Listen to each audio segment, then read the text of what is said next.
लोगों के दर्शन हो गए तो प्रसाद पार हो गए।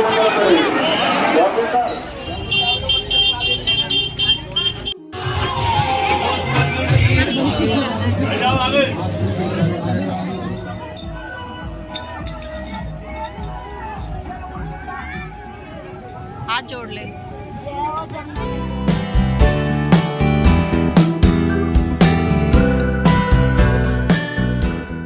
जय श्री कृष्ण आप सभी को। अभी हम जा रहे हैं कृष्ण जन्मभूमि। श्री कृष्ण जन्म स्थान मंदिर में केशव मंदिर, गर्भगृह मंदिर और भागवत भवन है। गर्भगृह तीर्थ यह कृष्ण के जेल कक्ष का स्थान है जहां उनका जन्म हुआ था। एक भूमिगत जेल है। 8 हाथ वाली देवी योग माया को समर्पित एक मंदिर पास में खड़ा है। इसमें 5 मंदिर हैं। मुख्य मंदिर में राधा और कृष्ण की 6 फुट ऊंची मूर्तियां हैं, जिसमें बलराम, सुभद्रा और जगन्नाथ का मंदिर दाईं ओर, राम, लक्ष्मण और सीता का मंदिर बाईं ओर, गरुड़ स्तंभ और चैतन्य महाप्रभु का मंदिर है। आप श्री कृष्ण जन्म स्थान मंदिर के अंदर अद्वितीय वास्तुकला और कलाकृति का अनुभव कर सकते हैं, जो भगवान कृष्ण के जीवन की सभी महत्वपूर्ण घटनाओं को दर्शाता है। 2 जगह आपको सुंदर सुंदर झांकियां देखने को मिलती है, जिसका चार्ज पर पर्सन 10 रुपए है। मंदिर के बिल्कुल साइड में ही आप अपने बैग वगैरह सबमिट करवा सकते हैं और इसी से ही आगे जाके आप अपने फ़ोन और कैमरा को यहाँ पे सबमिट करवा सकते हैं, क्योंकि फ़ोन और कैमरा अलाउड नहीं होते हैं लेके जाना अंदर। इसके बाद हम बांके बिहारी मंदिर गए। बांके बिहारी मंदिर में बहुत ज़्यादा भीड़ थी और वहाँ पर वीडियो नहीं बना सके।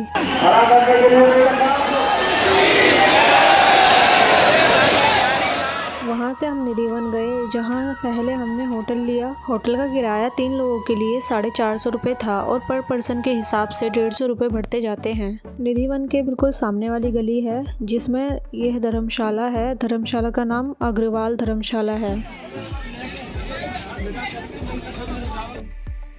धार्मिक नगरी वृंदावन में निधिवन एक अत्यंत पवित्र रहस्यमयी धार्मिक स्थान है। मान्यता है कि निधिवन में भगवान श्री कृष्ण एवं श्री राधा आज भी अर्धरात्रि के बाद रास रचाते हैं। रास के बाद निधिवन परिसर में स्थापित रंग महल में शयन करते हैं। रंग महल में आज भी प्रसाद रखा जाता है। लगभग 2-2.5 एकड़ क्षेत्रफल में फैला निधिवन के वृक्षों की खासियत यह है कि इनमें से किसी भी वृक्ष के तने सीधे नहीं मिलेंगे तथा इन वृक्षों की डालियां नीचे की ओर झुकी तथा आपस में गुथी हुई प्रतीत होती है।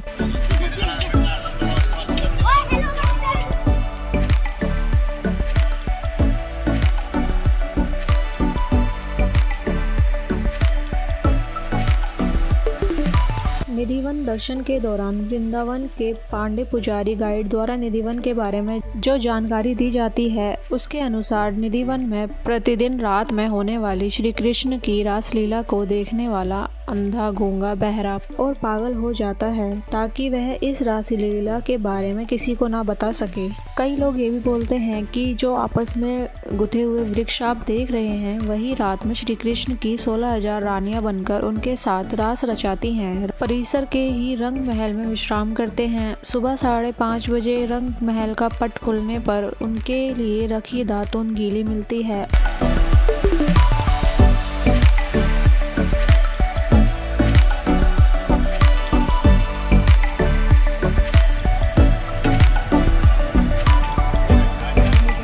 इस कुंड तक जाने के लिए लगभग 20 सीढ़ियां हैं, जिसे श्री कृष्ण ने विशाखा सखी की प्यास को मिटाने के लिए अपनी बांसुरी की मदद से बनाया था, इसलिए इसे विशाखा कुंड के नाम से जाना जाता है। ऐसा कहा जाता है कि रास के बाद श्री राधा रानी और श्री कृष्ण इसी रंग महल में विश्राम करते हैं। श्री कृष्ण राधा रानी को सजाते हैं। ये भी कहा जाता है कि यहाँ पर रखी दातून गीली मिलती है और सारा सामान बिखरा हुआ मिलता है, जैसे कि रात में कोई पलंग पर विश्राम करके गया हो। यहाँ के बंदरों से थोड़ा बच के रहिएगा। यहाँ के बंदर बहुत नटखट हैं। चश्मा, फ़ोन वगैरह बंदर छीन के ले जाते हैं और अगर आप इनको कुछ चीज़ दोगे तभी आपको आपकी चीज़ वापस मिलेगी, वरना ये लेके भाग जाते हैं।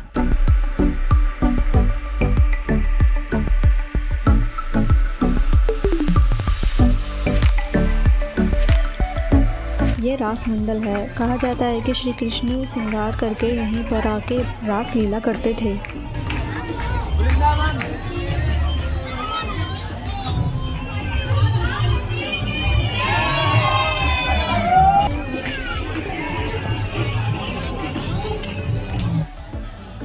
यह एक और मंदिर है जिसे बंसी चोर राधा रानी कहा जाता है, क्योंकि वहाँ राधा रानी श्री कृष्ण की बंसी को चुराती हैं।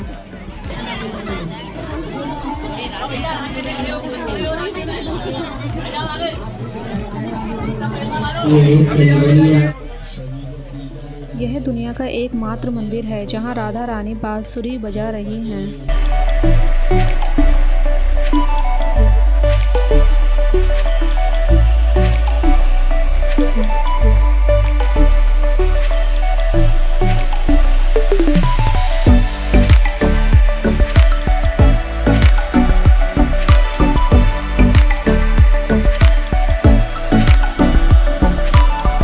निधिवन के बिल्कुल सामने वाली गली में उसमें आपको होटल भी मिलेंगे और उसी इस गली से आप सीधे सीधे चले जाओगे तो जाते के साथ ही आपको यमुना नदी दिख जाएगी। यहाँ पर आप बोटिंग भी कर सकते हैं। बोटिंग का किराया वैसे तो 50 रुपये पर पर्सन है। अगर आपको कोई गाइड नहीं चाहिए तो अगर गाइड चाहिए तो गाइड के साथ आपको 100 रुपये पर पर्सन लगेंगे। उसमें 25 से 30 मिनट तक आपको बोटिंग करवाई जाती है और आपको घूम घूम के सब चीज़ों के बारे में बताया जाता है।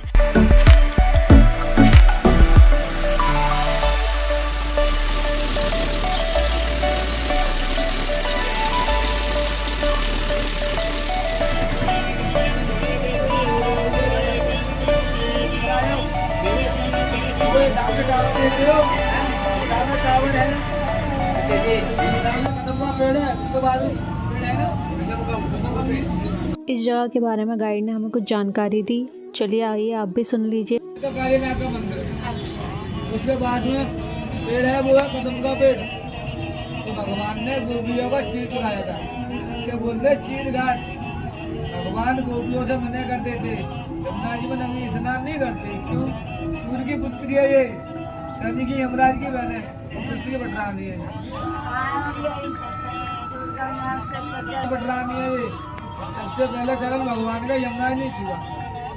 चीर घाट, चीर सामने केसी घाट है। ये तो वो द्रौपदी का होगा। घाट तो अलग है, वो तो महाभारत का बात है। भगवान से बोलते भगवान हमारा चीर दे दो।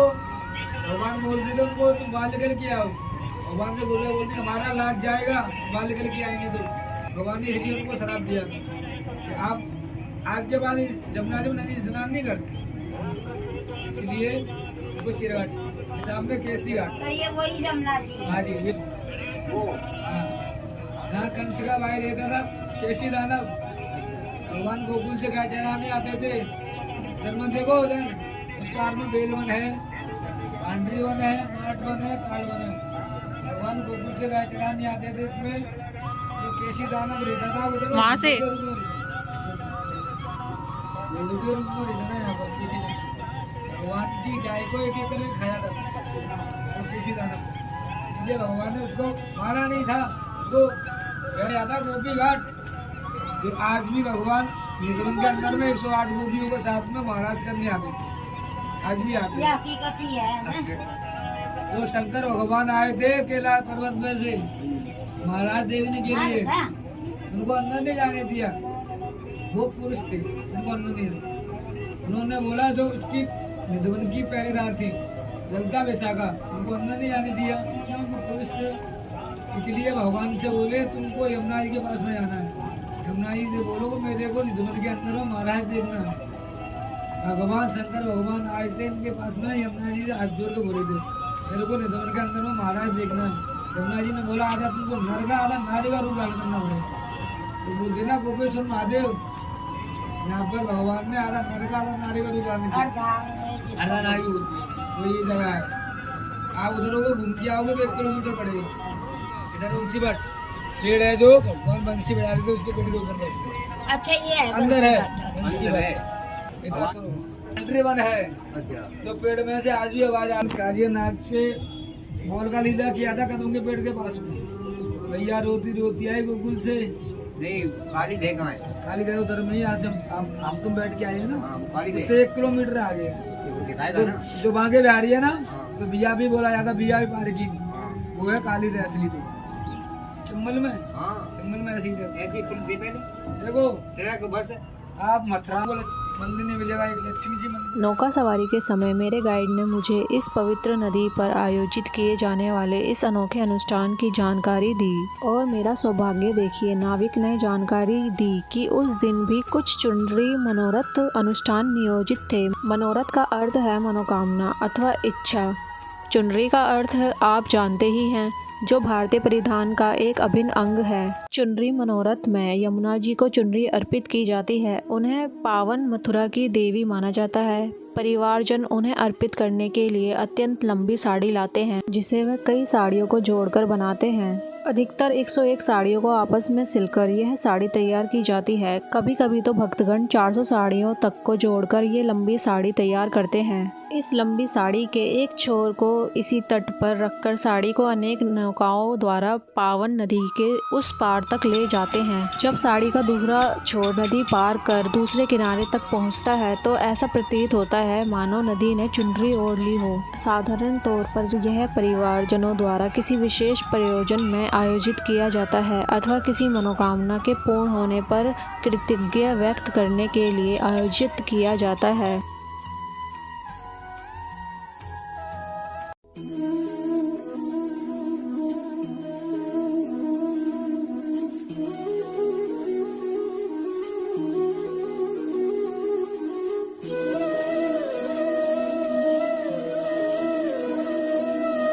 अगर आपको ये जानकारी अच्छी लगी हो तो हमारे चैनल को लाइक करें, शेयर करें और ऐसे ही और वीडियो देखने के लिए हमारे चैनल को सब्सक्राइब करें। जय श्री कृष्ण।